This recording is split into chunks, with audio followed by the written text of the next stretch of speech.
بسم اللہ الرحمن الرحیم۔ اللہ تبارک و تعالیٰ کے پاکیزہ ترین نام سے آغاز کرتے ہیں جو بہت مہربان نہایت رحم والا ہے۔ حدیث نمبر 755 چل رہی تھی۔ حضرت جابر بن سمرہ رضی اللہ تعالی عنہ اس کے راوی ہیں۔ خلاصہ حدیث یہ ہے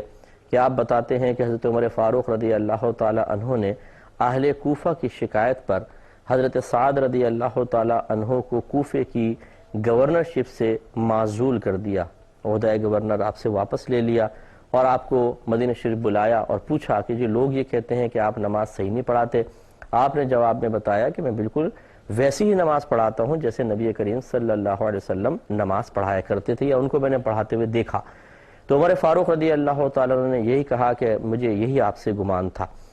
پھر آپ نے اتمام حجت کے لیے، تاکہ وہاں کے لوگوں کو احساس ہو کہ بعض لوگوں کے غلط معاملات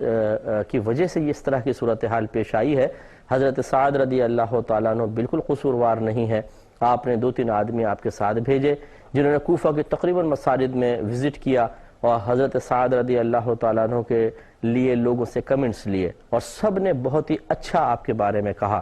ہاں، جب آپ ایک بنو عبس کی مسجد میں پہنچے تو وہاں ایک بدبخت شخص تھا، ابو سعدہ اس کی کنیت تھی، اور اسامہ بن قتادہ اس کا نام تھا۔ وہ شخص کھڑا ہو گیا اور اس نے کہا کہ 3 میں ان پہ الزامات لگاتا ہوں، یعنی 3 ان کے اندر خرابیاں ہیں۔ ایک یہ کہ لشکر کے ساتھ نہیں جاتے، یعنی بزدل ہیں۔ دوسرا یہ کہ مال کی تقسیم میں برابری نہیں کرتے ہیں، کسی کو زیادہ کسی کو کم دے دیتے ہیں، اپنا آیا تو زیادہ ویسے کم۔ اور تیسرا یہ کہ جب مقدمات کا فیصلہ کرتے ہیں تو عدل سے کام نہیں لیتے ہیں، جو اپنے ہوتے ہیں ان کے حق میں فیصلہ کر دیتے ہیں، اور جو اپنا نہیں ہوتا وہ چاہے مظلوم کیوں نہ ہو اس کے خلاف فیصلہ کر دیا کرتے ہیں۔ یہ 3 طرح کے الزامات تھے، جھوٹ تھے، اور بہت ہی یعنی غلیظ نسبت آپ کے ایک صحابی کی طرف اس شخص نے کر دی تھی۔ اس پہ حضرت سعد رضی اللہ تعالی عنہ، جو کہ نبی کریم صلی اللہ علیہ وسلم کی جانب سے مستجاب الدعوات ہو چکے تھے، یعنی سرکار کی دعا کی برکت سے، تو آپ نے اللہ تعالیٰ کے حکم سے گویا کہ 3 دعائیں اس شخص کے خلاف کی ہیں۔ بظاہر دعا حضرت سعد رضی اللہ تعالیٰ عنہ دے رہے ہیں، لیکن میں نے آپ کو سمجھایا کہ یہ حقیقتاً آپ نے دعائیں ضرر دی نہیں تھیں، اللہ نے آپ کی زبان پر جاری کر دی تھیں، اور آپ نے اس کو 3 دعائیں دیں۔ پہلا یہ کہ یعنی اس کے خلاف دعا کی کہ اللہ تعالیٰ اس کی عمر کو لمبا کر دے، دوسرا اس کو محتاجی عطا فرما، اور تیسرا اس کو فتنہ میں مبتلا کر دے۔ اب ایک شخص بہت زیادہ بوڑھا بھی ہو، پاس مال نہ ہو، اور اس کی مذاق مستیوں کا عالم یہ ہو کہ وہ اپنی عزت کو اس طرح نیلام کر رہا ہو، تو اس کے لیے خواری ہے۔ اور یوں ہی وہ خوار ہوا کہ لوگوں نے دیکھا کہ وہ اتنا بوڑھا ہوا کہ اس کی بھویں لٹک کر آنکھوں کے اوپر آ گئی تھیں، اور محتاجی اتنی زیادہ تھی کہ اس کے پاس پیسہ ہی نہیں ہوتا تھا، اور فتنوں میں ایسا مبتلا ہوا کہ راستہ چلتی ہوئی لڑکیوں کو چھیڑا کرتا تھا۔ یعنی اس کے دل کے اندر ایسی اپنی شامت اعمال کی وجہ سے ایک ایسا شوق بیدار ہو گیا کہ نہ اعضا ساتھ دے رہے ہیں، نہ وہ کچھ کرنے پہ قدرت رکھتا ہے، لیکن چھیڑ خانی نہیں چھوڑ رہا، وہ چھیڑتا تھا لڑکیوں کو۔ تو پھر پٹتا بھی ہوگا، کسی کے تھپڑ کھاتا ہوگا، کسی کی جوتی کھاتا ہوگا، اور کوئی لعنت ملامت کرتا ہوگا کہ بابا کو شرم کر، حیا کر، تو اس عمر میں آ کے ایسا کام کر رہا ہے۔ تو کس قدر ذلت اور رسوائی اس کو ملی۔ بڑی عمر کی وجہ سے ہم نے پچھلی پروگرام میں بھی ایک نقشہ سا کھینچا تھا کہ آدمی بالکل ڈھیر سا بن جاتا ہے، ہلکے حرکت کرتا ہے، تیز چل نہیں سکتا، کوئی خطرہ اس کی طرف بڑھ رہا ہو تو اس کو دور نہیں کر سکتا، مکھی بیٹھ جائے اڑا نہیں سکتا، کھجلی ہو تو کھجا نہیں سکتا، استنجا پانی کے لیے خود نہیں جا سکتا، کوئی نہ ہو تو وہیں پر سب کچھ ہو جاتا ہے۔ تو اس طرح لوگ بیزار ہو جاتے ہیں اور پھر اس کی موت کی دعائیں کرتے ہیں کہ اللہ تعالیٰ اس کو اٹھا ہی لے تو بہتر ہے۔ اور پھر پیسہ نہ ہو پاس، محتاج ہے، کوئی لا کر کھلا دے تو کھا لے گا، ورنہ بھوکا پڑا ہوا ہے، تو ہر طرح سے مصیبتیں اس کی طرف متوجہ ہو گئی۔ تو اس لیے یہ یاد رکھیں کہ جب کوئی اللہ تعالیٰ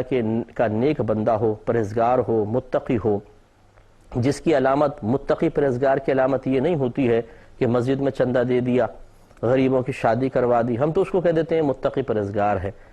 تقوی اور پرہیزگاری آسان مفہوم اس کا یہ ہے کہ متقی شخص وہ ہوتا ہے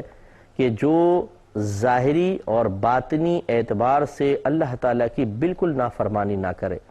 یعنی صاحب علم ہوتا ہے سب سے پہلے یہ، کیونکہ جاہل کبھی متقی نہیں بن سکتا۔ وہ تقوی اختیار کرنے لگے گا اپنی جہالت کی وجہ سے، جو گناہ اس کو نیکی سمجھ بیٹھے گا اور نیکی کو گناہ سمجھ کے چھوڑتا رہے گا۔ تو یہ مطلب تقوی مل ہی نہیں سکتا جاہل آدمی کو، حقیقی تقوی جس کو کہتے ہیں۔ تو صاحب علم ہونا چاہیے، پھر اس کا ظاہر باشرہ ہو اور کوئی اعلانیہ گناہ نہ کرتا ہو، جو اللہ تعالیٰ کی عبادات ہیں، فرائض ہیں، واجبات ہیں، سنن موقدہ وغیرہ ان سب کو پورا کرتا ہو، اعلانیہ کوئی گناہ نہ کرتا ہو۔ یہ ہے متقی شخص۔ متقی وہ نہیں ہے جس نے بڑے بڑے بال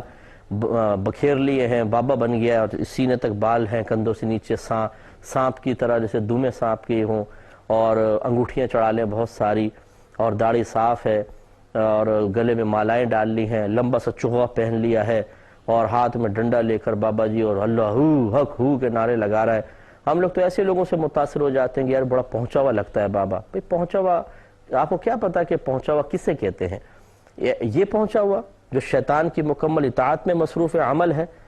جو خالی سر جھکا کے بیٹھا ہوا، آپ کہتے ہیں یار بابا کو چھوڑو نہیں، پتہ نہیں کیا کس رنگ میں ہو، تھوڑی دیر پاس رہ کر دیکھ لیجئے۔ میں نہیں کہہ رہا ہوں کہ کسی کو تنگ کریں، لیکن ایک بات عرض کر رہا ہوں کہ اس طرح کے فراڈیے ہزارہ ہماری زندگی میں آئے۔ میں تو اسی فیلڈ کا آدمی ہوں کہ تھوڑی دیر بعد ہی آپ ذرا جب لوگ چھٹ جائیں، ذرا پھر اس کے پاس دور سے بیٹھ کے ذرا دیکھیں، یہ چرس نکال کے چرس کے سٹے لگا رہا ہوگا، باتیں کر رہا ہوگا، مرغیاں کھائے گا جا کر، عورتوں کو دیکھنا، اور یہ سب ان کے برے معاملات چل رہے ہوتے ہیں۔ تو اس لیے یہ بزرگی نہیں ہے۔ بزرگی ہے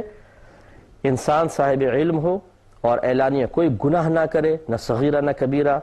عبادات اپنے وقت پر ادا کرے، تو بس یہ ہے متقی پرہیزگار۔ اور اس کے بعد انہی لوگوں کے بارے میں اللہ تبارک و تعالی نے ارشاد فرمایا کہ ان اکرمکم عند اللہ اتقاکم، کہ بے شک تم میں سے اللہ تعالیٰ کی بارگاہ میں سب سے زیادہ عزت اور مقام و مرتبے والا وہ ہے جو تم میں سب سے زیادہ تقوی والا ہے۔ جو جتنا پرہیزگار ہوگا وہ اللہ کی بارگاہ میں اتنا مقبول ہوگا۔ تو اب ذرا ایسے اگر کوئی افراد آپ کو نظر آتے ہیں جو اعلانیہ کوئی گناہ نہ کریں، صاحب علم بھی ہوں اور عبادات وقت پر ادا کرتے ہیں، جھوٹ نہیں بولتے ہیں، پیسے کے لالچ ان کے اندر نہ دیکھیں، تو میری گزارش ہے ان سے کبھی بھی ٹکرائیے گا مت۔ یہ میری گزارش ہے۔ حتیٰ کہ اگر آپ کے پاس حکومت ہے نا، آپ کسی پورے ملک کے عہدیدار ہیں، اس آدمی سے مت ٹکرائیے گا، ورنہ حضرت سعد رضی اللہ تعالیٰ عنہ کی حدیث پاک کو ذہن میں رکھیں، کرسی پیروں کے نیچے سے کھنچ جانا کوئی بڑا مسئلہ نہیں ہوتا ہے، 2 منٹ میں کھنچ جاتی ہے، انسان کی عزت ختم ہو جاتی ہے۔ اس قسم کے جو اللہ کے نیک بندے ہوتے ہیں ان کے پاس بڑی طاقتیں ہوتی ہیں، اور اللہ تبارک و تعالیٰ ان کو تنگ کرنے والوں کو وہ انجام دکھاتا ہے کہ انہوں نے تصور بھی نہیں کیا ہوتا۔ اس لیے کبھی بھی ایسا نہ کریں کہ جو واقعی ظاہری طور پہ معامل لوگ ہیں، صاحب علم ہیں، صاحب تقوی ہیں، ان کے ساتھ مذاق مستی کرنا، ان کے اوپر طنز کرنا، انہیں حقیر جاننا، ان پہ الزامات کوئی لگانا، یہ اپنی آخرت کی بربادی ہے۔ یاد رکھیں، برباد ہو جائیں گے، تباہ ہو جائیں گے، ایمان ضائع ہو جائیں گے۔ اس لیے ایسے لوگوں سے بالکل آپ مطلب ان کے مقابل نہ آئیں۔ ہاں، جو اس طرح ظاہری طور پہ جو بے عمل ہیں، داڑیاں نہیں رکھی ہوئی، گالیاں بک رہے ہیں، اور عورتوں کو دیکھنا، اور نمازیں نہیں پڑھ رہے ہیں، گندے ہیں، اور غسل وغیرہ نہیں کر رہے ہیں، کوئی بھی یاد رکھیں کہ جو ذی ہوش ہے، ہوش میں ہے، وہ شریعت کی پابندیوں سے آزاد نہیں ہو سکتا ہے۔ ایسے کسی بھی بابا کو آپ بابا شابہ تصور نہ کریں، سے کوئی مقام مرتبہ اللہ کی بارگاہ میں نہیں ہے۔ اور لوگ بعضوں کہہ دیتے ہیں جی یہ مجذوب ہے عالم جزم میں۔ مجذوب وہ ہوتا ہے کہ جو کوئی عبادت ریاضت کرتا ہے تو اللہ تعالیٰ کی طرف سے کوئی تجلی وارد ہوتی ہے، اور وہ اس تجلی کو برداشت نہیں کر پاتا تو اس کا دماغ الٹ جاتا ہے، ایک طرح سمجھ لیں کہ بس وہ اپنی حالت میں نہیں رہتا ہے۔ لیکن ہمارے اکابرین نے واضح طور پہ لکھا ہے کہ مجذوب کبھی خلاف شرع کام کرتا ہوا آپ کو نظر نہیں آئے گا، حالت جذب میں بھی اللہ تعالیٰ اس کو محفوظ رکھتا ہے۔ یہ کیسے مجذوب ہیں کہ بیٹھے ہوئے ہیں، لوگوں سے پیسے سمیٹ رہے ہیں، سب کے پیسوں جیبوں پہ نگاہ ہے، عورتیں آ جائیں تو ان کو گہری نگاہوں سے عورتوں کو دیکھ رہے ہیں، گندی نگاہوں کے ساتھ، نمازیں نہیں پڑھ رہے ہیں، کھا رہے پی رہے پیٹ بھر کے، یہ اس میں جذب نہیں ہے۔ اور اگر آپ تھوڑا سا اس کے ذرا گلے پہ ہاتھ ڈال کے کچھ اٹھانے کی کوشش کریں، پھر مجذوب بابا کی جذب سے باہر آنے کی کیفیت دیکھیں گے کہ 2 منٹ میں ہاتھ پکڑ کے آپ کے ساتھ کیا کیا معاملہ کرتا ہے۔ اگر حالت جذب میں ہے، جیسے بے پرواہی کا مظاہرہ کر رہا ہے، نماز کے وقت میں آنکھیں بند کر کے جان بوجھ کے بیٹھ جاتا ہے، لوگ کہتے ہیں بابا کو چھڑو نہیں، پیسہ اٹھا کے دیکھیں، پھر دیکھیں اس کی مجذوبیت۔ تو خلاصہ کلام یہ ہے کہ یہ اکثر لوگ ایسے مزارات پہ جا کے بیٹھ کے سادہ لوح قسم کے لوگوں کی جذباتیت سے فائدہ اٹھانے کی کوشش کرتے ہیں۔ تو میں یہ نہیں کہہ رہا ہوں، میں پھر اپنی بات کا اعادہ کرتا ہوں کہ خواہ بخواہ آپ کسی کو چھیڑے بھی نہیں، لیکن جو ایک شریعت نے معیار مقرر کیا ہے اسے نظر انداز بھی نہ کریں۔ یہ آپ کا اپنا بنایا ہوا معیار ہے کہ جی کوئی مالائیں پہن لے، انگوٹھیاں پہن لے اور مزار کے پاس بیٹھ جائے تو بزرگ ہو جاتا ہے، شریعت اس کا انکار کرتی ہے۔ بزرگ وہ ہے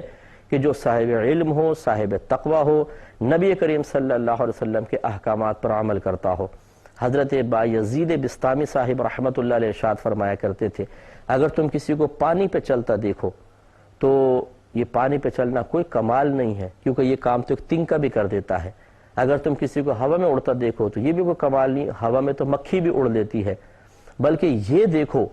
کہ وہ نبی کریم صلی اللہ علیہ وسلم کی شریعت پر عمل کرتا ہے کہ نہیں کرتا، کیونکہ یہ سب سے زیادہ مشکل کام ہے۔ تو متبع سنت ہونا چاہیے شخص، وہ ہے سب سے بڑا بزرگ۔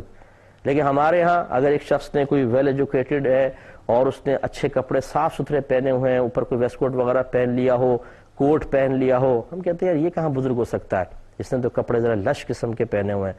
ہم بزرگی دے دیتے ہیں، لباس سے ہم نے بزرگی دی ہوئی ہے، انگوٹھیوں میں بزرگی ہے، آج مالاؤں میں بزرگی ہے،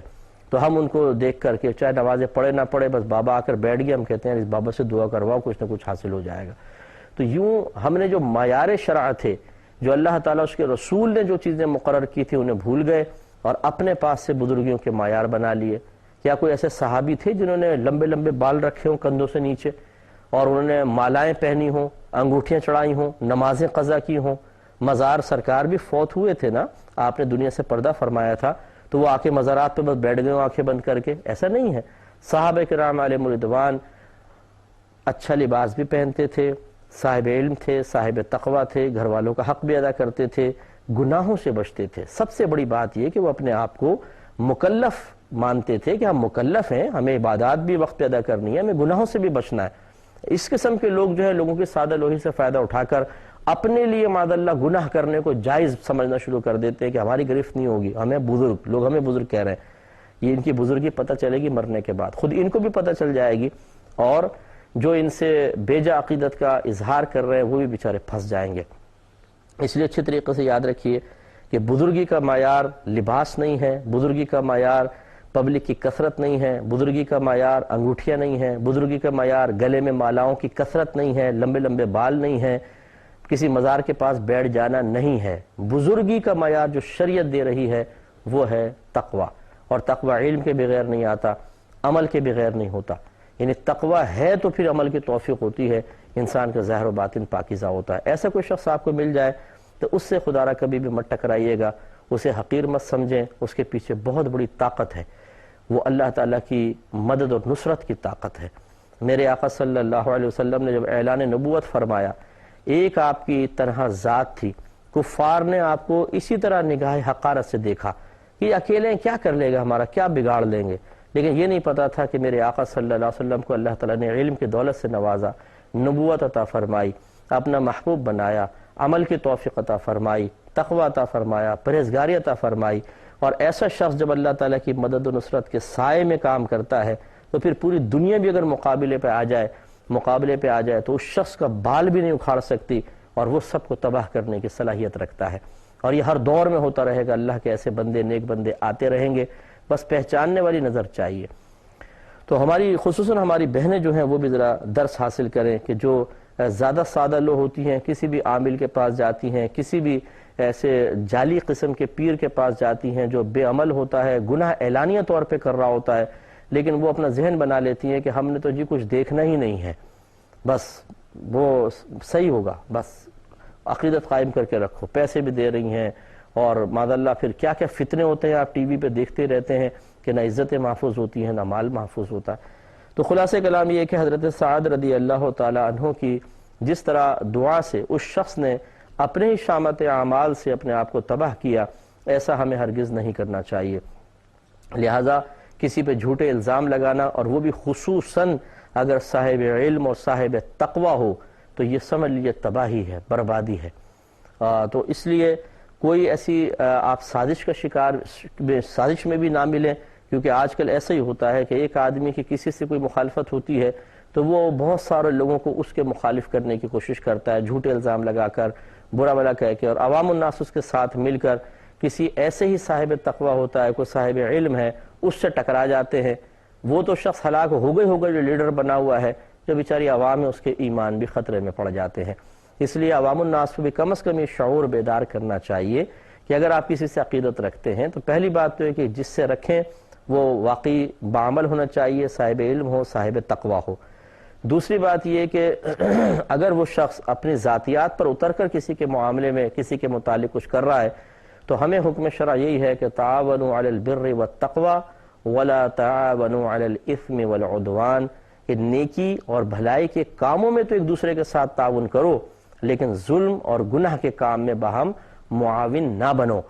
تو آج کل ایسا ہی ہوتا ہے کہ عوام الناس کو یوز کیا جاتا ہے، ان کو غلط کاموں میں لگا دیا جاتا ہے، اور وہ بیچارے بعض اوقات اپنی آخرت کی بربادی کا سامان کر رہے ہوتے ہیں، کسی کی عقیدت میں، کسی کی محبت میں، اور انہیں یہ نہیں سمجھ میں آتا کہ جو ہم کر رہے ہیں شریعت اس کے بارے میں کیا حکم رکھتی ہے۔ تو شریعت کی طرف سے سختی سے ممانعت ہوتی ہے، شریعت اس کو حرام قرار دے رہی ہوتی ہے، بعض صورتوں میں کفر قرار دے رہی ہوتی ہے، لیکن ان کو پرواہ نہیں ہوتی۔ کیوں؟ جی فلاں نے ہمیں کہا ہے اس لیے ہم ایسا کر رہے ہیں۔ تو میں کسی کا نام نہیں لے رہا ہوں،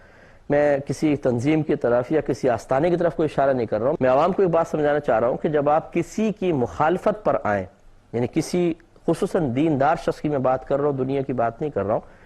تو سب سے پہلے آپ کے اندر اتنی صلاحیت ہونی چاہیے کہ آپ وجہ اختلاف کو سمجھیں کہ کیا یہ جو اختلاف کی ایک وجہ ہے ہمارے سامنے رکھی گئی ہے، کیا یہ واقعی اختلاف کی وجہ بننے کی صلاحیت بھی رکھتی ہے کہ نہیں، اور اگر بالفرض رکھتی ہے تو کس قدر مخالفت کرنا جائز ہوگا، اور کون سی وہ لمٹ ایسی ہے کہ اگر میں اس کو کراس کر جاؤں گا تو پھر میں ظلم میں مبتلا ہو جاؤں گا، اور کراس کر گیا تو کفر میں بھی جا پڑوں گا۔ اگر آپ ہماری یہ نصیحت یاد رکھ لیں شاید آپ کو زندگی کے کسی موڑ پر مدد ملے، ورنہ ہم نے اپنی آنکھوں سے اسی طریقے سے عوام کو یوز ہوتے دیکھا ہے کہ عوام اپنی آخرت برباد کر رہی ہوتی ہے، اور پھر ان کو شعور بھی نہیں ہوتا اور بیچارے تباہ ہو جاتے ہیں۔ اللہ تعالیٰ عمل کی توفیق عطا فرمائے۔ اگلی حدیث کی طرف آتے ہیں، حدیث نمبر ہے 756۔ حضرت عبادہ بن صامت رضی اللہ تعالی عنہ روایت کرتے ہیں کہ نبی کریم صلی اللہ علیہ وسلم نے ارشاد فرمایا کہ جو شخص سورہ فاتحہ کو نہ پڑھے اس کی نماز نہیں ہے۔ حدیث یہ ہے، سرکار نے فرمایا لا صلاۃ لمن لم یقرأ بفاتحۃ الکتاب، لا صلاۃ نہیں ہے کوئی نماز، لمن اس شخص کے لیے، لم یقرأ جو نہ پڑھے، بفاتحۃ الکتاب کتاب یعنی قرآن کی سورہ فاتحہ کو۔ تو یہاں تو ویسے بظاہر ایسا لگتا ہے کہ جس نے سورہ فاتحہ نہیں پڑھی اس کی نماز ہی نہیں ہوگی، لا صلاۃ لمن، نہیں ہے اس شخص کے لیے کوئی نماز، لیکن احناف کے نزدیک یہاں پر نفس نماز کی نفی نہیں ہے بلکہ کاملیت نماز کی نفی ہے۔ گویا کہ میرے آقا صلی اللہ علیہ وسلم ارشاد فرمانا چاہتے ہیں کہ اس شخص کی نماز کامل نہیں ہوگی جس نے سورہ فاتحہ نہیں پڑھی۔ اس پر انشاءاللہ ہم کلام کریں گے نیکسٹ پروگرام میں۔ وآخر دعوانا ان الحمدللہ رب العالمین۔